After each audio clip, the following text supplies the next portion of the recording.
Good morning all of you. आज मैं आपको क्लास 11th की का सेकंड लेसन एक पोएम है ए फोटोग्राफ, मैं आपको इसके विषय में आपको बताऊंगा। इसे लिखा है सरली टुल्सन ने। आइए हम इसको स्टैंडर टू स्टैंडर बताते हैं इसकी meaning. The cardboard shows me how it was when the two girls cousins went paddling. मैं आपको बता दूं कि पैडलिंग मिस होता है छोटे छोटे कदमों से लड़खड़ाते हुए चलना। कार्डबोर्ड मिस होता है गत्ता। The cardboard shows me how it was when the two girls cousins went paddling. ये गत्ते का बोर्ड मुझे दिखाता है कि कैसे दो चचेरी बहनें अपने छोटे छोटे पैरों से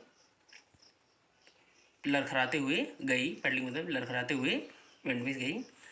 each one holding one of my mother's hands. Each one का मतलब प्रत्येक, दो लड़कियां थी तो दोनों ने मेरी माँ के हाथों को पकड़े हुई थी। दोनों लड़कियां मेरी माँ के हाथ को पकड़े हुई थी। And see the big girls, और वह बड़ी लड़की, सम 12 ईयर्स आर सो, और वह बड़ी लड़की जो थी वो कम से कम वह कुछ 12 वर्ष या इससे मिलती जुलती वर्ष की थी।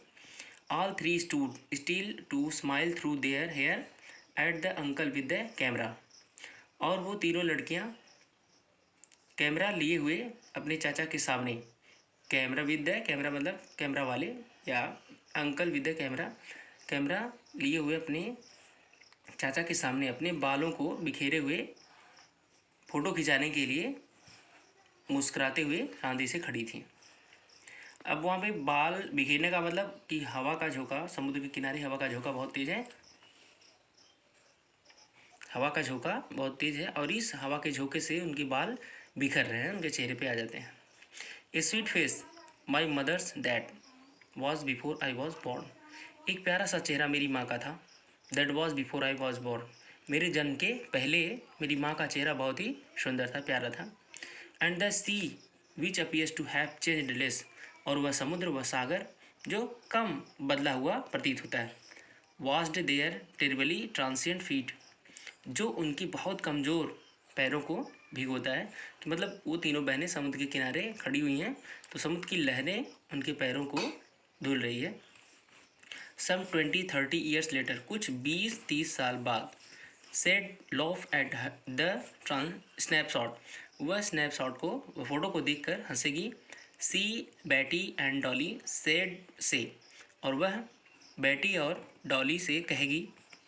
And look how they dressed us for the beach, और वो कहेगी कि देखो कैसे उन्होंने हमें समुद्र के किनारे जाने के लिए तैयार किया, सजाया। The sea holidays was her past, समुद्र के पास, समुद्र के किनारे बिताई हुई छुट्टी उसका अतीत था, यानी कि कभी की माँ का अतीत था। माइन इज हर लॉफर, और उसकी हंसी मेरा अतीत है।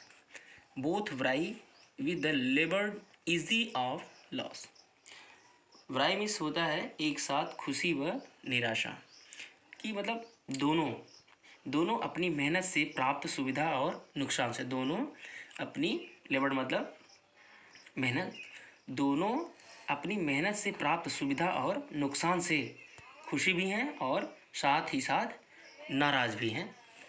Now she's been dead nearly as many years as that girls lived, यानी कि अब उसे मरे हुए, यानी कि उसकी माँ को मरे हुए लगभग उतने ही वर्ष हो गए हैं। एज दैट गर्ल लिव, जितना वर्ष वह लड़की जीवित थी, जितना कि वह जीवित थी। एंड ऑफ दिस सर्कमस्टेंस, इस परिस्थिति के बारे में, देयर इज नथिंग टू से एट ऑल, करें कि इस परिस्थिति के बारे में, इस स्थिति के बारे में कहने के लिए अब कुछ भी नहीं बचा। इट्स साइलेंस करें कि इसकी खामोशी या इसकी चुप्पी मुझे चुप करवा देती है। कहने का मतलब कि उस फोटो में छाई हुई चुप्पी को महसूस करके मैं चुप हो जाता हूँ। तो ये पोएम यहीं पे समाप्त होता है। Thank you.